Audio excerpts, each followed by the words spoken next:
नाज़रीन, प्रोग्राम रुपया पैसा में आपको खुशामदीद कहते हैं। हालात बहुत ही ज़्यादा गंभीर हो चुके हैं, लेकिन हमारे मीडिया के अलावा सारी दुनिया में ईरान हार रहा है। सिर्फ पाकिस्तान के मीडिया पर ईरान जीत रहा है, जिसकी वजह से अब ईरान के लोगों ने भी अपना मीडिया भी देखना बंद कर दिया और पाकिस्तान का मीडिया देख रहे हैं। देखो, जंग इन हालात के अंदर इस खित्ते के लिए अच्छी है ही नहीं। ये सब हमारे मुसलमान भाई हैं भाई। ये सब इर्द गिर्द के ममालिक, Iran, Saudi Arabia, UAE, Bahrain, Qatar, Kuwait, ये सब हमारे भाई हैं। ओमान, ये सब हमारे भाई ममालिक हैं, बिरादर मुसलमान ममालिक हैं। यहाँ पर जंग होना, किसी को नुकसान होना, उसकी वजह से जितना नुकसान होगा वो सारा मुसलमान उम्मा को होगा। इसका नुकसान बिलवास्ता बिलावास्ता पाकिस्तान को भी होगा और हो रहा है। क्यों अपनी आंखें नीचे बैठे हो?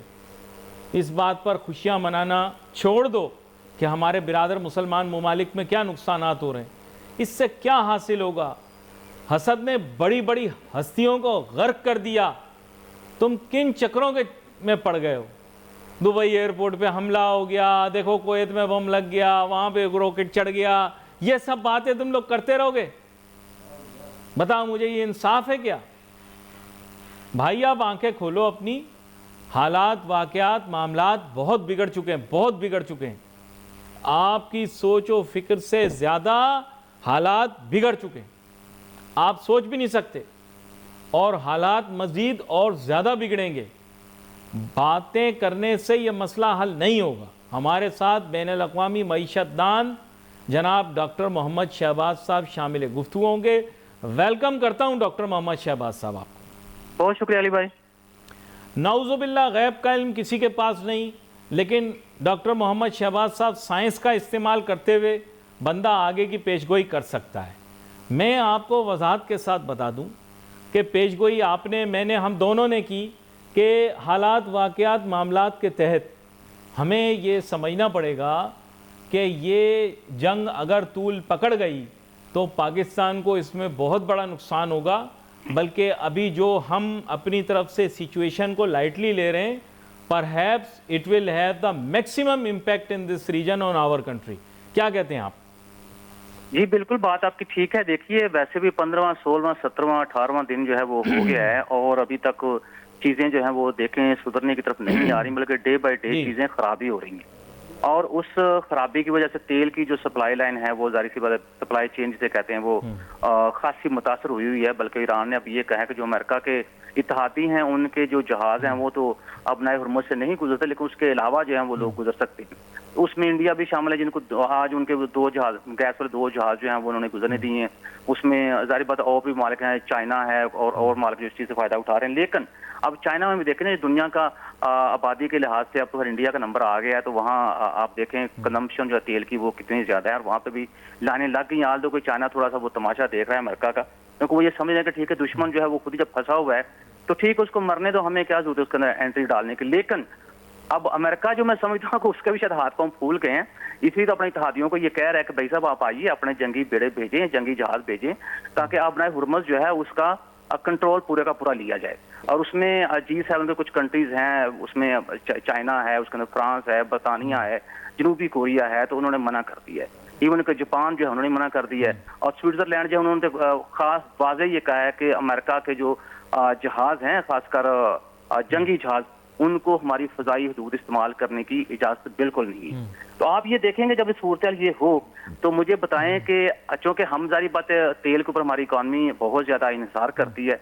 जब तेल की सप्लाई मुतासर होगी, तेल की कीमतों में इजाफा होगा। अभी हम कह रहे हैं कि तकरीबन 63 अरब की सब्सिडी जो दे रहे हैं, क्योंकि हमने क्या किया है कि हमने इस हफ्ते पेट्रोल की कीमतों में इजाफा नहीं किया, तो उसकी मद में हम ये बात कर रहे हैं। तो जाहिर सी बात है, तेल बढ़ेगा, आपकी ट्रांसपोर्टेशन बढ़ेगी, सॉरी तेल की कीमतों में इजाफा होगा, ट्रांसपोर्टेशन कास्ट बढ़ेगी, लॉजिस्टिक कास्ट बढ़ेगी, अशियाए खुर्दनोश की कीमतों में जाहिर बात इफेक्ट होगा। और इवन के मैं तो ये कहूँगा कि जितने भी एलिमेंट्स हैं इकोनॉमी के या इंडिकेटर्स हैं इकोनॉमी के, वो सारे के सारे आपको मुतासर होंगे। तो हमें अच्छा, मैं आपके सामने एक फ्रॉम अ रिसर्चर्स पर्सपेक्टिव कुछ फैक्ट्स रखता हूँ, आप इसके ऊपर अपनी राय दीजिएगा। देखें, यूएई का तेल ख़त्म नहीं होगा, वहाँ तवानाई का बहरान पैदा नहीं होगा, वहाँ सरमाए का बहरान पैदा नहीं होगा। उन्होंने बहुत पैसा इकट्ठा किया हुआ है, बहुत डाइवर्सिफाई किया हुआ है। कतर में ऐसा नहीं होगा। अच्छा, ये भी याद रखें, यूएई की अपनी आबादी चंद लाख लोगों पर मुश्तमिल है, चंद लाख लोगों पर मुश्तमिल है, बाकी सारे एक्सपेट्रिएट्स हैं। कतर की भी सिचुएशन कुछ ऐसी ही है, चंद लाख आबादी है कतर की, बाकी जितने वो एक्सपर्ट्स हैं उनके पास कभी सरमाए का मसला नहीं होगा, तेल का मसला नहीं होगा, तवानाई का मसला नहीं होगा। जो कुछ है ये जंग की वजह से 2 महीने, 3 महीने, 4 महीने, 6 महीने, साल लग जाए, उनके चंद लाख लोगों को कोई हर्ज नहीं पड़ेगा। कुवैत पे कोई फ़र्क नहीं पड़ेगा, उनकी आबादी चंद लाख लोगों पर मुश्तमिल है, सरमाए का मसला नहीं होगा, तेल का मसला नहीं होगा, तवानाई का मसला नहीं होगा। सऊदी अरब के पास इस तरह के कोई भी मसले मसाइल पैदा नहीं होंगे। इस खित्ते के अंदर एक ही ऐसा मुल्क है, पाकिस्तान, जिसको ये मसाइल पेश आएंगे। ये एक रियलिटी है। फ्रॉम ए रिसर्चर्स पर्सपेक्टिव बताएं। जी देखिए, पाकिस्तान को जाहिर सी बात है मसाइल का सामना होगा कि इवन कि इंडिया में भी इस वीक के अंदर 60 रुपये फी लीटर तेल की कीमतों में इजाफा कर दिया। इंडिया को मसाइल का सामना होगा। अब साउथ एशिया सारे की बात करें, बात यह है कि जब आप जो के लिंक हैं दुनिया के साथ, तेल कंज्यूम करना है आपने, और जाहिर बात तेल की कीमतों में जब इजाफा होगा तो उसका इम्पैक्ट जो आपकी इकोनॉमी के ऊपर पड़ेगा। तो इसका या तो यह है कि पाकिस्तान जो है उसका अपनी बेस्केट जो है वो पेट्रोलियम प्रोडक्ट्स उसको डाइवर्सिफाई करना चाहिए, रादर दैन कि हमें पूरे का पूरा डिपेंडेंस हमारा सऊदी अरेबिया के ऊपर हो, यूएई के ऊपर हो। हमें रशिया की तरफ माइल होना चाहिए, हमें उनसे तेल खरीदना चाहिए। हालांकि भी अमेरिका ने रशिया को थोड़ी बहुत इजाजत दे भी दी है कि ठीक है आप तेल जो है वो आप बेच सकते हैं। तो हमें इस तरह से जो हमारी पेट्रोलियम प्रोडक्ट्स की बेस्केट है उसको हमें डाइवर्सिफाई करना होगा। जब तक हम उसको डाइवर्सिफाई नहीं करेंगे, हम इस तरह के इंसिडेंट जो दुनिया के अंदर होंगे तो मेरे ख्याल में हमारे ऊपर उसके बुरे असरात होंगे। और अभी आप देखें, ट्रंप ने एक और धमकी लगा दी है कि अगर जो इत्तेहादी ममालिक हैं उन्होंने मेरी हेल्प नहीं की अपने हुर्मुज़ का कंट्रोल दिलाने में, तो नेटो जो है उसका फ्यूचर बहुत खराब होगा। तो अब देखें, जब इस तरह की सूरत हो रही है तो फिर आप खुद इस चीज़ को मेरे ख्याल में जजमेंट करने में बड़ी आपको आसानी होगी कि हम जो है आने वाले वक्त में हमें अपनी चीज़ों को उस पैराए में रख के सोचना होगा, नई पॉलिसी में बनानी होगी। नहीं, ये पॉलिसी तो आप दुरुस्त फरमा रहे हैं, लेकिन हम सियासी तौर पर भी, सिफारती तौर पर भी मुकम्मल तौर पे फंस चुके हैं। ये एक रियलिटी है, लेकिन जाहिर बात है ये बात मैं फंस इस हिसाब से कह रहा हूँ कि देखिए, आपको अंडरस्टैंड करना पड़ेगा, हमारी कंपल्शंस और मजबूरियाँ बहुत हैं। नंबर 1, हमारी इकोनॉमिक इंडिपेंडेंस जो है वो हाईली रिलायंट है बिकॉज ऑफ अनसस्टेनेबल पॉलिसीज़। हमने अपनी इकोनॉमी को ऐसी जगह पर पहुंचा दी है कि IMF के बगैर हमारा काम नहीं चलेगा, और IMF आपको पता है कौन चलाता है। इसके अलावा बैनुल-अक़वामी माशी निज़ाम से हट के भी हम कोई काम नहीं कर सकते। जिन ममालिक से हमें फ़वाइद मिल रहे हैं, यानी मशरिक़ वस्ता के GCC कंट्रीज़, ये वो हैं कि जो इस वक्त इफेक्टीज़ हैं और विक्टम्स हैं। तो रियली स्पीकिंग, इस वॉर के अंदर they are no victors, they are only victims. पता नहीं आप इससे एग्री करें नहीं करें, और इन विक्टिम्स के अंदर एक पाकिस्तान भी है, अनफॉर्चुनेटली। जी देखिए, वो पहली बात तो ये है कि अमेरिका जंग जीतता है या हारता है तो गल्फ कंट्री जो हैं वो अफेक्ट तो होंगे। और इसमें अगर पूरी चीज़ों को आप मैप सामने रखें तो उसमें आपको अभी जंग जो हो रही है, ठीक हमें नजर आ रहा है कि ईरान जो है उसकी तबाही वहाँ पे हो रही है, इसराइल में भी हो रही है, और जारी बात जहाँ जहाँ अमेरिका के अड्डे हैं या सॉरी बेसिस हैं वहाँ पे भी ईरान पूरी कोशिश कर रहा है उनको तबाह करने की। लेकिन at the end of this war जो नुकसान होगा वो ज़्यादा से ज़्यादा अरबों का होगा। और आप जो कि अरबों को जारी बात है हम उनके साथ खड़े हुए हैं, तो जब आपका जो मालिक है या आपका कहने के जो आपका पार्टनर है उसका अगर नुकसान हो रहा है तो उसके थोड़े बहुत छींटे जो हैं वो जारी बात आपके जिस्म को पड़ेंगे ना, तो उसका असर तो होगा। मैं वही बात आपसे कर रहा हूँ कि अभी तक हमारी खारजा पॉलिसी जो है इतनी कोई वीक नहीं रही। हम फिर भी जिस तरह भी सूरत है हमने अपने आप को बचा के रखा हुआ है। मेरे ख्याल में जो सूरत चल रही है उसको देखा जाए तो ये बहुत बड़ी कामयाबी है। लेकिन हमें इस कामयाबी के ऊपर खुश नहीं होना चाहिए। मैं बारहा ये बात कर रहा हूँ कि हमें इस कामयाबी के ऊपर इतने शादियां नहीं बजानी चाहिए। हमें फ्यूचर को मद्देनजर रख के हमें अपनी पॉलिसी जो है उसको टेलर करना चाहिए। और हमें मेरे ख्याल में जैसे कई दफा मेरी बात आपके प्रोग्राम में होती है कि हमें इस खारजा पॉलिसी को मद्देनजर रखते हुए, मौजूदा हालात को मद्देनजर रखते हुए कम से कम हमें 10 से 20 साल की पॉलिसी बनानी चाहिए। क्योंकि अगर अगर अगर अमेरिका जो है जंग जीत जाता है तो ये मैं आपको बता दूं कि कम से कम अमेरिका जो है इस रीजन के लिए 1000 साल के लिए पॉलिसी बनाएगा अपनी फेवर। नहीं, लेकिन मेरी तो राय ये है कि ये अमेरिका की जंग है ही नहीं, ये तो इजराइल और ईरान की जंग है। क्योंकि इसका आपको पता है डोनाल्ड ट्रंप साहब तो काफ़ी अरसे से साइड स्टेप करते रहे।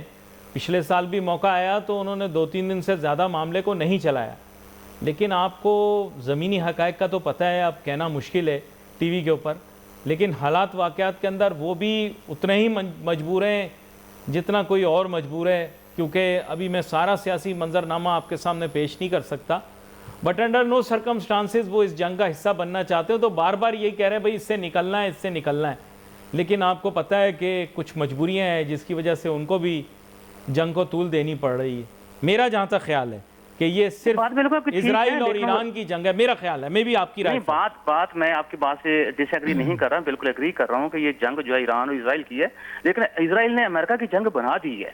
मोसाद ने कुछ इस तरह की पॉलिसीज डाली हैं, मोसाद ने कुछ इस तरह की चीजें की हैं। आप देखें कि एप्स्टाइन फाइल जो है ये स्कैंडल ये अभी क्यों आया है, इस चीज को भी देखना चाहिए कि मोसाद जो कब से काम कर रही है ईरान के मामले में अमेरिका को फंसाने में। और मेरे ख्याल में इजराइल जो है वो अपने इस मामले में अमेरिका को जंग के अंदर शामिल करने में और इजराइल ईरान की जंग से अमेरिका ईरान की जंग बनाने में इजराइल कामयाब हो गया है। अब लेकिन इस पैराडाइम के अंदर हमें यह अंडरस्टैंड करना पड़ेगा कि पाकिस्तान के इकोनॉमिक इंटरेस्ट जो हैं वो जेपरडाइज हो रहे हैं। मैं आपको लिस्ट वाइज चीज़ें बताता हूँ। सबसे पहला बहरान है जिसको हुकूमत छुपा भी रही है, हम भी छुपा रहे हैं, भाई मुल्क से मोहब्बत है, लेकिन अब किस हद तक छुपाएंगे, वो है तवानाई बहरान पाकिस्तान के। अब एक तो पहला ये होता है हमारे यहाँ हर चीज़ नूरा कुश्ती होती है, तो मेरे ख्याल से इसमें कोई नूरा कुश्ती नहीं है। मेरे ख्याल से पाकिस्तान के पास तेल के ज़खायर महदूद हैं। मेरे ख्याल से कुछ अरसे के अंदर अगर स्ट्रेट्स ऑफ हॉर्मुज़ बंद रहे तो पाकिस्तान के तेल के ज़खायर कम हो जाने या ख़त्म हो जाने का ख़दशा है। दूसरा ये है कि इसकी वजह से महंगाई का एक तूफ़ान आएगा और तवानाई के बगैर दुनिया में काम नहीं हो सकता। यह आपको पता है, ये साइंटिफिक तरीके से आपको बता रहा हूँ।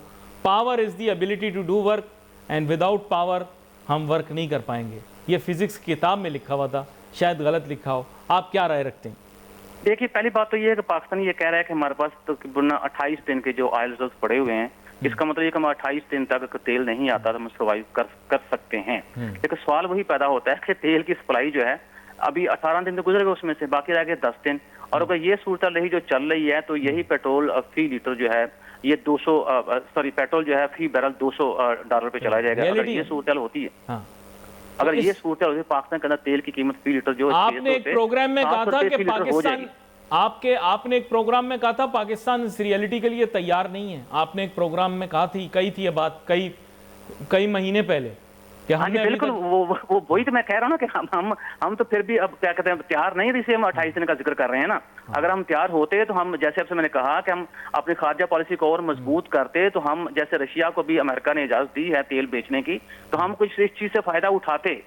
ये मैं अपनी बात जिसको ओन कर रहा हूँ, लेकिन हम फायदा नहीं उठा रहे ना। हम वही बात जैसे कह रहे हैं कि हमें पता है कि तवानाई का बहरान है, हमें पता है कि तेल का बहरान है, लेकिन उसके बावजूद हम आंखें बंद करके खड़े हुए हैं और हम देख रहे हैं कब सिचुएशन सेटल हो तो फिर हम आगे को बात करें। लेकिन दुनिया कह रही है पाकिस्तान ने मास्टर स्ट्रोक खेल दिया, क्योंकि पाकिस्तान ने 17 गीगावाट सोलर पैनल इंपोर्ट कर लिए, इसलिए कम से कम फॉर डोमेस्टिक कंज्यूमर और कमर्शियल कंज्यूमर पावर की शॉर्टेज क्रिएट नहीं होगी। In the worst case scenario लोग सोलर पैनल लेकर बिजली खुद बनाएंगे, लोग बोल रहे हैं। वो बात भी ठीक है, लेकिन आप देखें ना कि वो जो सोलर पैनल कस्टमर है उसको भी तो आप मतलब कि वो पिनलाइज ही कर रहे हैं ना, उसको तो अभी चीज के मेरे ख्याल में तो डिमोटिवेट कर रहे हैं बजाय के इनकरेज करने के कि लोग जो है वो खुद सोलर पैनल खरीद के गवर्नमेंट जो है उसका जो लोड शेडिंग का प्रॉब्लम था उसमें हेल्प कर रहे हैं और नेशनल इकोनॉमी के अंदर कंट्रीब्यूट करें, तो उसको भी तो आप पिनलाइज ही करें। कभी नेट बिलिंग की बात करना शुरू करते हैं, कभी आप नेट मीटरिंग की बात करना शुरू करते हैं, कभी आप और बात करना शुरू करते हैं, कभी आप जो आप RPPs हैं उसके बाद आप वो कहते हैं बात उनके साथ जो हमारे मुआहदे हैं उनका हम रिन्यू करेंगे। तो आपने तो उस तरह से देखा जाए तो बजाय कि इस जो कौम का ये मॉरल सपोर्ट था गवर्नमेंट के लिए, बल्कि मैं तो फिजिकल सपोर्ट कहूंगा, तो उसमें गवर्नमेंट को आम लोगों को कस्टमर जो था सोलर पैनल लगवाने वाला उसको मोटिवेट करना चाहिए, उनको इनकरेज करना चाहिए। लेकिन हम रिवर्स हो गए। शायद पता है हमारी ये कह लें कि आदत है कि एक साल में एक पॉलिसी लॉन्च करते हैं, 2-4 साल बाद हम क्लियर नहीं होते ना, तो हम फिर उस पॉलिसी को नहीं, हम पॉलिसी ऑन ही नहीं करते। एक सियासतदान और एक पॉलिसी, हम इनको ऑन नहीं करते। प्रॉब्लम ये कि 1990 की दिहाई के अंदर हमने एक ड्रामा शुरू किया हाइड्रोकार्बन डेवलपमेंट के नाम पे। हमने कहा पाकिस्तान जो है वो तेल के मामले में तो पीछे है, लेकिन गैस हमारे पास बहुत है, इसलिए पाकिस्तान CNG की पॉलिसी अपनाएगा, नेचुरल गैस को और तरीके से इस्तेमाल करेगा, ग्रीन व्हीकल, CNG किटें, अवाम के अरबों डॉलर इसमें गवा दिए, तबाह कर दिया अवाम के अरबों डॉलर CNG पॉलिसी और हाइड्रोकार्बन पॉलिसी में। फिर बोला हमारे पास तो गैस ही नहीं है, गैस तो ख़त्म हो गई, अब कतरियों को तलाश करो। फिर कतरी तलाश किए, उनसे लिए गैस भारी नरखों पे, फिर अब वहाँ से भी गैस बंद हो गई। तो सर हमारा कुछ नहीं, कोई पता नहीं, हमारा कोई विजन नहीं, कोई डायरेक्शन नहीं, नथिंग, ना किसी सियासी जमात की नहीं है। लोग बोलते हैं ना जी फलाने की थी, फलाने की थी, फलाने की नहीं थी। आपने मैंने तो हर दौर में प्रोग्राम किया है, पीटीआई, नून लीग, पीपल पार्टी, पीडीएम, किसी की भी कोई विजन नहीं मेरे नजदीक, किसी की भी कोई विजन नहीं, सब एक वो बराबर। देखें अली भाई, वो तो पहले भी हमारी कई दफा टीवी प्रोग्राम के अंदर बात हुई है कि कोई ऐसी सियासी जमात दिखा दें जिसने कभी भी अवाम से अपना इकोनॉमिक एजेंडा जो है वो दिखा के, अपना इकोनॉमिक एजेंडा बना के वोट लिया हो। हमारे यहाँ तो सियासी जमातें जो वो पर्सनैलिटी बेस्ड हैं, और जो वोट हमारा है वो भी ज़्यादा पर्सनैलिटी बेस्ड है, और बरादरी हमारे मुल्क के अंदर काम कर रहा है उसके ऊपर वोट मिल रहे हैं। क्योंकि जो सियासी जमातें हैं वो इकोनॉमिक एजेंडा या कोई भी किसी किस्म का अकेले के जो इकोनॉमिक प्रॉब्लम्स का सलूशन तभी लेकर आते हैं जब लोग डिमांड करते हैं। तो हमारे यहाँ तो लोग भी डिमांड ही नहीं कर रहे। हमारे यहाँ लोगों के चीज कंसर्न नहीं है कि किसी भी सियासी जमात का कोई एजेंडा है या किसी भी सियासी जमात का कोई इकोनॉमिक एजेंडा है मुल्क के लिए, उससे बालातर होकर हम वोट दे रहे हैं। और उसकी एक बड़ी वजह है कि मुल्क के अंदर जो शरह नाखानगी है वो बहुत ज्यादा है जी। और जो ख्वांदा है वो भी मेरे नज़दीक, उनकी ख्वांदगी को भी मैं सलाम पेश करता हूँ। मैं बस उनको मेरे ख्याल में वो जो मौक्कल थे, वो मौक्कलों ने उनको घेरा डाल लिया और उनके दिमागों को बड़े फूंके मार के दिमाग में उनके वाइट वॉश कर दिए गए। अब शोबा तालीम ही देख लें, आपका हमारा शोबा। आप मुझे खुद बताएं, इन्होंने पाकिस्तान में क्या तहकीक के नाम पे क्या किले गाड़ लिए, क्या खास काम कर लिया। मैं तो खुद हैरान हो गया। हर बंदा यहाँ चौथा आदमी बोल रहा है मैं यहाँ पर जो हूँ ये टॉप 2% रिसर्चर में हूँ, टॉप 1% रिसर्चर में हूँ। आप दिल पे हाथ रख के बताएं पाकिस्तान की रिसर्च कितनी जो है वो कमर्शियली वायबल या ग्लोबली रिकग्नाइजेबल है? सही सही बताइएगा। बिल्कुल नहीं, वो वायबल भी है, कमर्शियली वो वैल्यूएबल भी है, लेकिन मसला ये है कि हमें चीजों को प्रोपोगेट करना नहीं आ रहा। जिस दिन हम चीजों को प्रोपोगेट करना सीख जाएंगे, यही आपकी रिसर्च जो है ये दुनिया इससे सीखेगी, यही आपकी रिसर्च जो है वो गवर्नमेंट भी इससे अपनी पॉलिसी मेकिंग में इसको हिस्सा बनाएगी, और यही रिसर्च जो होगी उसकी हर जगह आप देखिएगा कि आपके सारे लोग जितने भी रिसर्चर काम करें, थोड़ा करें, सारी बहुत दुनिया ने काम कर लिया, हमारा इंप्लीमेंट ही नहीं हो रहा। मैं हैरान इस वजह से। कभी कहते हैं हम भंग के पत्तों से पतलूने बनाएंगे, कभी बोलते हैं केले के पत्तों से पतलूने बनाएंगे। इतने साल हो गए, ना केले के पत्तों से ना भंग के पत्तों से इनसे पतलून बनी। फिर इन्होंने एक ड्रामा किया, पानी से बिजली बनाएंगे, पानी से गाड़ी चलाएंगे, वो भी नहीं हुआ इनसे। फिर आपको याद होगा एक छोटी सी गाड़ी लेकर आ गए, बोल रहे हैं ये इलेक्ट्रिक कार है, पाकिस्तान की पहली इलेक्ट्रिक कार है। ड्रामा डिस्को, कोई बुजुर्ग आ गए, मैंने डिजाइन किया है, उस पर भी कोई काम नहीं हुआ। आप सही कह रहे हैं, प्रोपोगेट और इंप्लीमेंट नहीं कर सकते। देखिए बात ये है कि अगर किसी बंदे को फैसलाबाद के स्टूडेंट हैं या कराची एनईटी के स्टूडेंट हैं, वो इलेक्ट्रिक कार बना लेते हैं या पानी से चलने वाली कार बना लेते हैं, उनका काम था ये, उन्होंने अपना काम मुकम्मल कर दिया। उस चीज को आगे लेके किसने आना है? उस चीज को आगे लेके गवर्नमेंट बॉडी नहीं आना, जिसका मतलब गवर्नमेंट बॉडी जो है वही इनको इनकरेज नहीं कर रही, तो आगे इस तरह की इनोवेशन जो वो कैसे आएंगी? और गवर्नमेट बॉडी जो है या आप ये देखेंगे बड़ी बड़ी मल्टीनेशनल्स हैं, जैसे होंडा है, सुजुकी है, टोयोटा है, और इस तरह की बहुत सारी जो व्हीकल मैन्युफैक्चरिंग बड़े बड़े यहाँ पे फर्म्स लगे हुए हैं, उनकी मुनाफी जो है जब तक वो नहीं तोड़ी जाएगी, तो इस तरह की जो आप लोकल लेवल पे इनोवेशन जो होगी उसको मोटिवेट कौन करेगा, कौन इनकरेज करेगा? ये भी बड़ा अहम नुक्ता है जो कि आपने पेश किया है, और मैंने खुद देखा आप चुके। और मैं बाय द वे सॉरी आपकी बात काट रहा हूँ, आपको बता दूं पाकिस्तान के अंदर जो टेक्नोलॉजी इस्तेमाल हो रही है व्हीकल मैन्युफैक्चरिंग में, वो 85%, मैं फिर से दोहरा रहा हूँ, 85% ऑयल इनएफिशिएंट है। अच्छा, बड़ी आप इसे अंदाजा कर लें। और दूसरी बात ये भी देखें कि आप चीन में बड़ा वक्त गुजारते हैं, मैंने देखा है वहाँ पे टेक्नोलॉजिकल इनोवेशन इंडस्ट्रियल प्रोडक्शन में इतनी ज़्यादा है कि बंदा हैरान और परेशान रह जाता है। बहुत सारे लोग कहते हैं कि जी वो रेप्लिकेट करते हैं, कोई कहता है वो कॉपी करते हैं। मैंने कहा भाई नकल के लिए भी अकल चाहिए। आपका भी एक डायलॉग है, नकल के लिए अकल चाहिए। तो भाई उसमें मसला देखिए, बात ये है कि अपनी जो लोकल डिमांड है वो नहीं। जी बोलिए। मैंने कहा ये यहाँ पे वो काम हो ही नहीं रहा। देखिए बात ये नहीं है कि नकल के लिए अकल की जरूरत है, बात ये है कि पहला कदम तो उठा रहे हैं। बल्कि मैं तो ये कहूंगा ये डिजिटल इकोनॉमी का जो वर्ड है वो बना ही चाइना के लिए, उन्होंने अपने आप को इतना डिजिटलाइज कर लिया है। अब बात यह है कि नकल कर रहे हैं, नकल करके जो बेसिक डिमांड उनकी लोकल लेवल पे है उसको तो पूरा कर रहे हैं। वो अपने जहाज बना रहे हैं, अपने बहरी बेड़े बना लिए हैं, अपने इतना ज्यादा वेपन इंडस्ट्री के अंदर उन्होंने अपना नाम बनाया है, आपकी उन्होंने हेल्प की है, सो कॉल्ड कॉपी ही कर रहे हैं। लेकिन कम से कम दुनिया के अंदर अपने आप को सर्वाइव तो करवा रहे हैं, दुनिया को बता तो रहे हैं भाई हम भी हैं, अकेले आप नहीं हैं। ये बात बड़ी अहम है।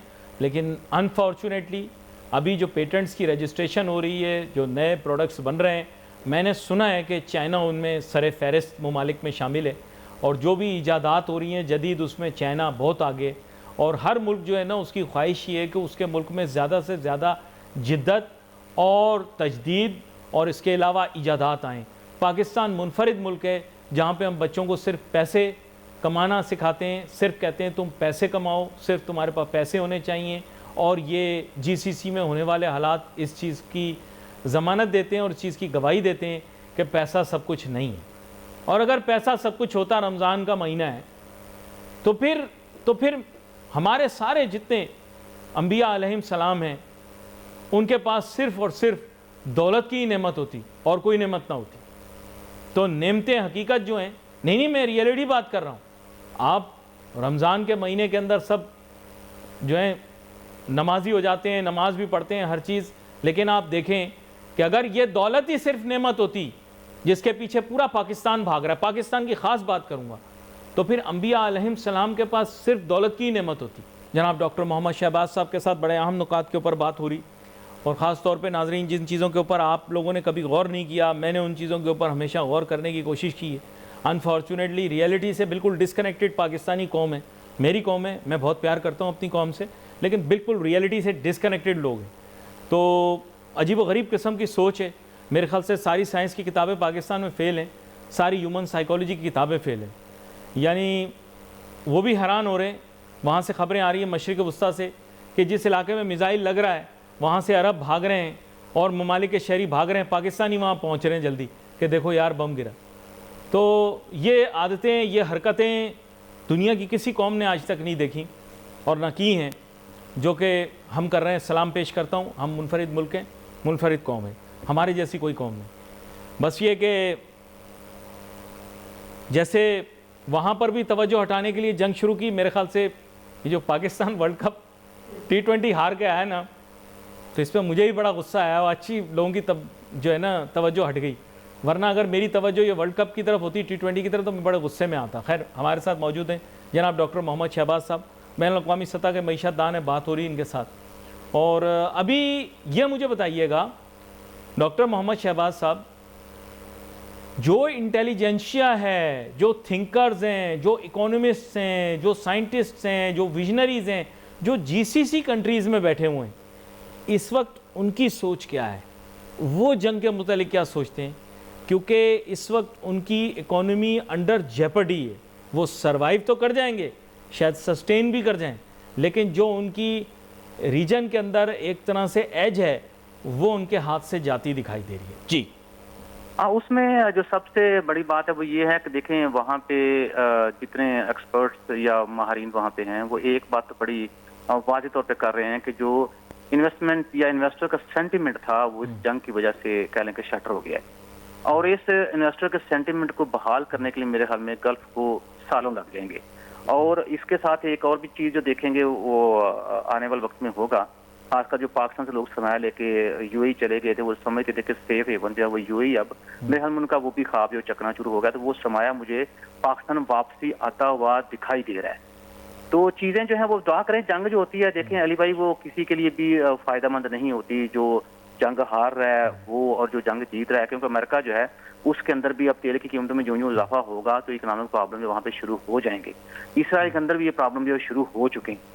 तो इसलिए मेरी अल्लाह ताला से दुआ है कि जैसे तैसे भी वो जंग जो बंद हो, ताकि जाहिर बात बहुत से बेगुनाह शहरी मारे जाते हैं दोनों तरफ, वो चाहे ईरान हो, चाहे इजराइल हो, चाहे वो अमेरिका के जो बेसेस हैं वो हों, और उसके साथ जितने बाकी कंट्री जो अलाइंड हैं, क्योंकि अब हमको आइसोलेटेड कंट्री तो है नहीं है, जो आइसोलेशन में रहे हैं, जाहिर पूरी दुनिया के साथ हम लिंक हैं, तो जाहिर सी बात है जंग के जो बुरे असरात हैं वो हमको ही बेयर करने पड़ेंगे। तो मेरा ख्याल है कि जो वहाँ के माहरीन है वो इतना अच्छा जो है उस रीजन के बारे में वो नहीं सोच रहे, और ना इतनी अच्छी वो होप रख रहे हैं। तो आपकी राय ये है कि इस वक्त they also don't have a well thought out plan के इससे निकलना कैसे? देखिए, ये प्लान अगर इनके पास होता तो फिर मेरा ख्याल है कि इनको अपने जगह जो थी वो अमेरिका के हवाले नहीं करनी चाहिए थी। अगर इनका विजन होता तो बेसिकली तो इनका विजन नहीं था, तो ये सोच के बैठे थे ठीक है हम अमेरिका के उनको बेस के लिए जगह भी देते हैं, वो बेसिस तैयार भी करते हैं, फिर उनके फौजी यहाँ पे आएंगे, वो 10 टाइम्स हायर सैलरी भी उनको देंगे, फिर अमेरिका को जो वो ठेका हमें साल का लहदा से देना पड़ेगा। और जब वक्त आया हिफाजत का तो अमेरिका ने कहा भाई साहब इट्स टू रिस्की, तो आप अपना देखो मैं अपना देखता हूँ। तो मेरा ख्याल था कि ये बात अरबों के लिए काफ़ी थी कि अपनी आंखें खोल लें लेकिन मेरा ख्याल है कि अभी उनको अपनी आंखें खोलने में टाइम लगेगा। टाइम लगेगा? कितना टाइम लगेगा? अब देखें जी, ये तो चूंकि सोशल बिहेवियर है ना, और आपको पता है कि बिहेवियर जो होता है उसको चेंज होते टाइम लगता है। कौमों का बिहेवियर जो है वो मेरे ख्याल में 20 से 30 साल तो उसमें ज्यादा कह लें कि अरसा नहीं है, इतना टाइम लगता है कौमों का अपना बिहेवियर चेंज करने में। लेकिन let's look at the timeline. Pakistani चूंकि मैंने आपको कहा जज्बाती गैर संजीदा कौम है और कभी भी किसी चीज़ को ऑब्जेक्टिवली देखते, इनका सोच ये थी कि एक हफ्ते के अंदर जो है वो जंग ख़त्म हो जाएगी। तो पाकिस्तान के अंदर जितने तज्जिया ख्वार थे उन सब की एनालिसिस ज़ीरो हो गई, ठीक है, क्योंकि पाकिस्तानी तज्जिया ख्वारों ने डे 1 पे कह दिया था कि हफ्ते से आगे नहीं चलेगा।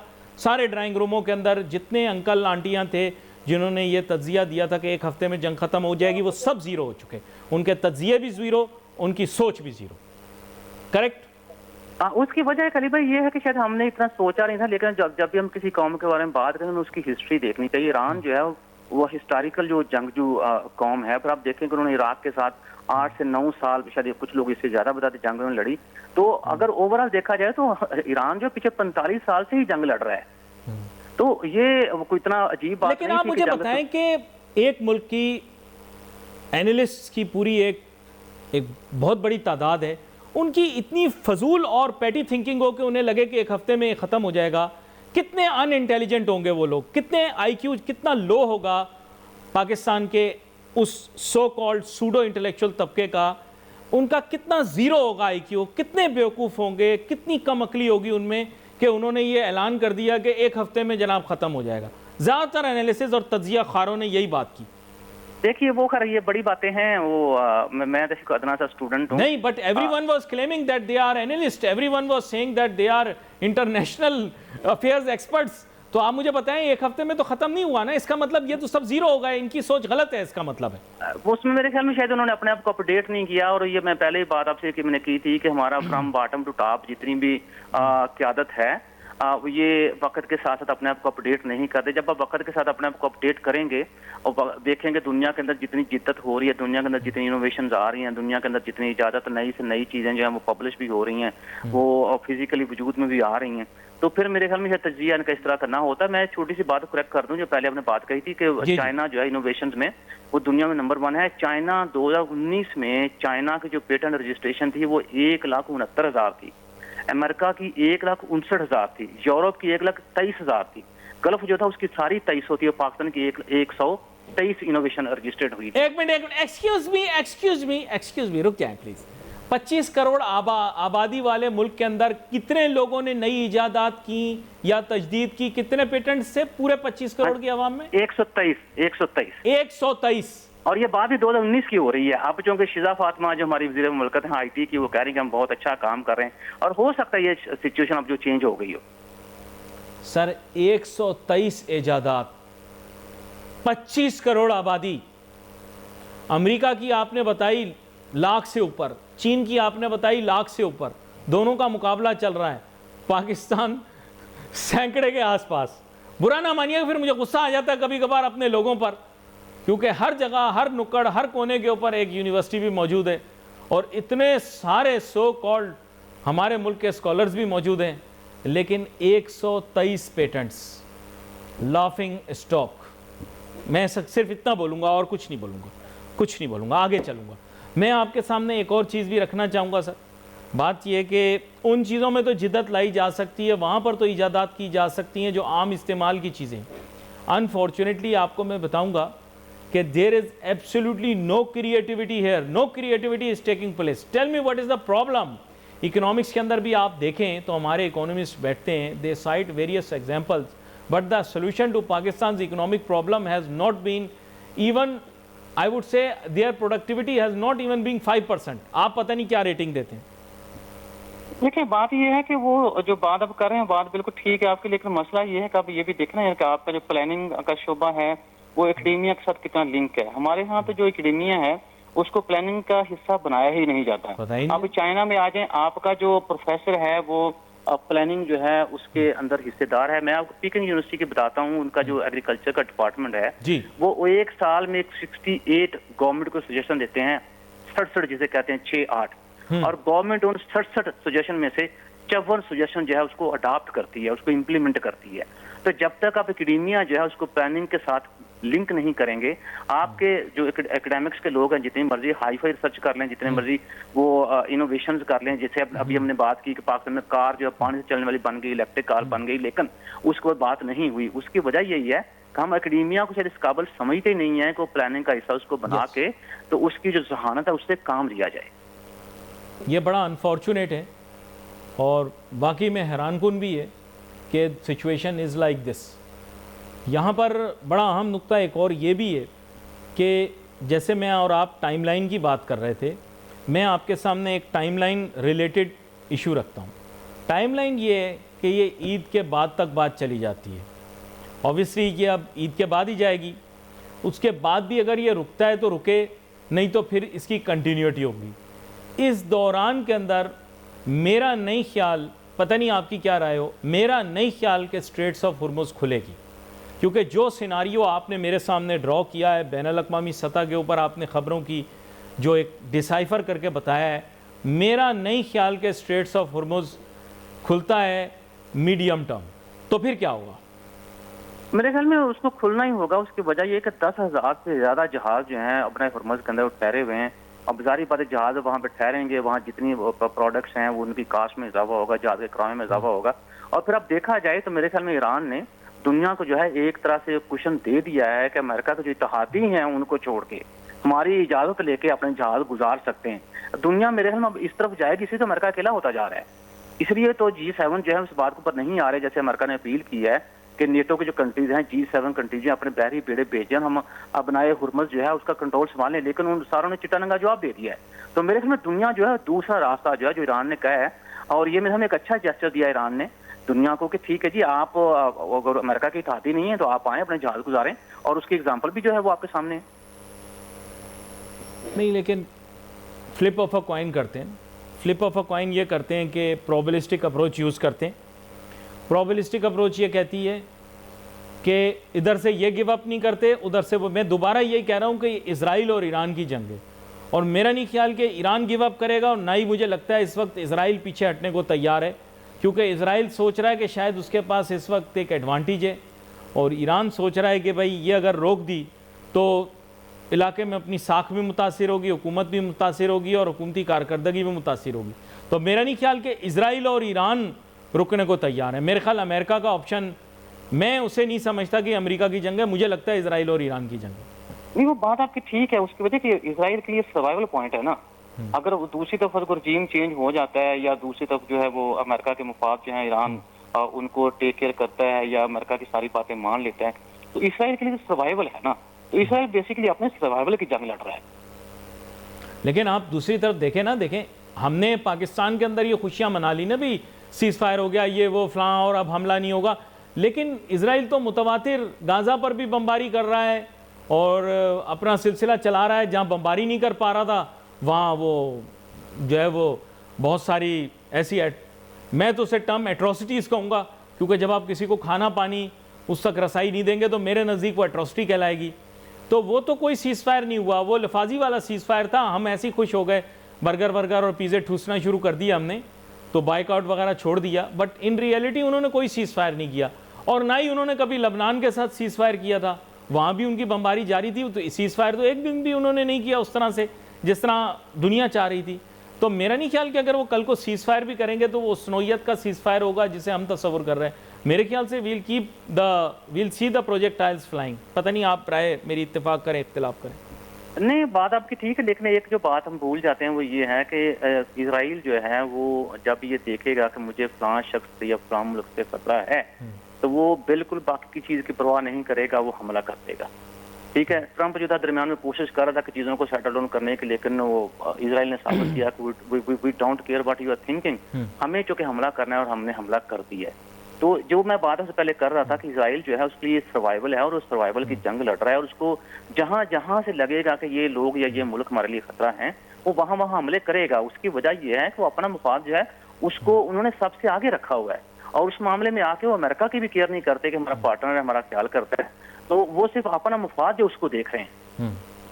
ये बड़ा अहम नुक्ता आपकी तरफ से आ गया, आपका बहुत शुक्रिया। आप शो में हमारे साथ शामिल हुए डॉक्टर मोहम्मद शहबाज साहब। बड़ी अहम गुफ्तगू आपके साथ जारी थी और बड़े अहम नुकात के ऊपर आपके साथ बात हुई। यहाँ पर नाजरीन अहम नुक्ता ये भी है जो हमारे लिए समझने के लिए बहुत ज़्यादा ज़रूरी है, वो ये कि इस वक्त पाकिस्तान एक यूनिक सिचुएशन से गुज़र रहा है और इस सिचुएशन में प्रॉब्लम पाकिस्तान को सबसे बड़ा जो फेस्ड है, जिसको पाकिस्तानी बिल्कुल संजीदगी से नहीं ले रहे, ना हुकूमत ना अवाम, वो ये है कि अगर हमारे पास ईंधन ख़त्म हो गया तो क्या। देखें, अनसीरियस तो आप लोग इतने हैं कि मैं आपको बता नहीं सकता। मेरी कौम, मेरी प्यारी कौम इतनी अनसीरियस है कि मैं आपको बता नहीं सकता। क्या हुआ कि मुझे आज भी याद है, ये 2020 की बात है, मेरे ख्याल फरवरी के दिन थे, फरवरी या मार्च के यही दिन होंगे। इनमें हम बैठे हुए थे, तो मैं जिस जगह पहले एक तालीमी इदारे में काम करता था, वहाँ पर एक मीटिंग में हम लोग बैठे हुए थे। तो मैं अपने साथ बैठे जितने लोग थे उनके साथ डिस्कशन में महव था कि किस तरह से हमें अवॉइड करना है ये जो कोविड का मामला उठा है। तो उसमें एक साहब थे, उन्होंने ज़ोर से छींक मारी, तो मैंने उन्हें कहा पूरे कमरे को लग गई। तो हंसने लगे। मैंने उन्हें कहा ये अछूत की बीमारी नहीं है जो हाथ धोने से जाएगी, ये सांस के साथ फैलती है और आप देखिएगा कि कुछ दिनों के अंदर लॉकडाउन हो जाएगा। इतना ऊंचा कहका उन्होंने लगाया, सारे लोग जो वहाँ बैठे थे हंस हंस के पागल हो गए, लोटपोट, कह रहे हैं अली भाई आप बहुत ही बड़े बेवकूफ़ आदमी हैं, आप कैसी स्टूपिड बातें कर रहे हैं, लॉकडाउन कभी नहीं होगा। और 3 दिन के बाद लॉकडाउन हो गया नाजरीन, क्योंकि वो लोग गैर संजीदा थे और मैं हमेशा पक्की बात करने का आदी हूँ। जनाब वाला, हालात, वाक़यात, मामलात तब्दील हो रहे हैं ख़ित्ते के। पाकिस्तान को गैर ज़रूरी एक तो कोई अमल नहीं करना चाहिए और गैर ज़रूरी कोई बात भी हमारी तरफ से नहीं जानी चाहिए और ओवर कॉन्फिडेंस बिल्कुल नहीं शो करना चाहिए। पाकिस्तान के हालात बहुत ज़्यादा ख़राब थे भी, हैं भी और आगे भी रहेंगे। इसकी वजह और कोई नहीं, अब तो रीजन है और रीजनल इश्यूज़ इस तरह के हैं कि जिनकी वजह से प्रॉब्लम क्रिएट हो जाएगी। या आज से नहीं हुआ, इज़राइल ने काफ़ी अरसे से इस मुतल्लिक सोचा हुआ था। वो 7 अक्टूबर 2023 से इस पर काम कर रहे थे। उस दिन मेरे ख़्याल से बहुत बड़ी स्ट्रेटेजिक मिस्टेक हो गई। सबसे पहले मशरिक़ वस्ता के अंदर एक फालतू की जंग शुरू कर दी गई, जिसमें कुछ गलतियां दूसरी तरफ से भी हुई और कुछ गलतियां इस तरफ से भी हुई, कुछ गलतियां उस तरफ से भी हुई, कुछ गलतियां इस तरफ से भी हुई। ये बिल्कुल बहुत अहम दिन है क्योंकि ये 7 अक्टूबर 2023 यानी 7 अक्टूबर को व्लादिमीर पुतिन साहब की सालगिरह भी होती है। समझ तो गए। तो बुनियादी बात यह कि उसी दिन ये काम शुरू किया गया और फिर जाहिर बात है, फिर क्योंकि वहाँ यूक्रेन के मामले के ऊपर उनको तंग किया जा रहा था तो फिर ये मामला शुरू हो गया, इन्होंने इस मामले पे तंग कर दिया और फिर ये शुरू हो गई चीज़। अब ये बहुत सारे लोग मानने के लिए तैयार नहीं है, लेकिन मुझे क्या कोई माने नहीं माने यार, लेकिन बात यह है कि इसकी वजह से हालात अब बहुत ज़्यादा बिगड़ चुके हैं आज की तारीख़ में। अब आप देखिए तो इस मामले को तकरीबन 2.5 साल से ज़्यादा का अरसा गुजर चुका है, लेकिन मेरे नज़दीक 2.5 साल से ज़्यादा का। और बस अब ख्वाहिश ये है कि किसी न किसी तरीके से ये हालात एकदम ठीक हो जाएं, एकदम ठीक हो जाएं। पाकिस्तानियों को दुआ करनी चाहिए, आए मिल के दुआ करें कि या अल्लाह इस खित्ते को अमन नसीब फरमा, आमीन। यहाँ पे प्रोग्राम का वक्त ख़त्म हुआ। चाहता है wait for message on Facebook. Ali Nasir team को जाती है। अल्लाह हाफ़िज़।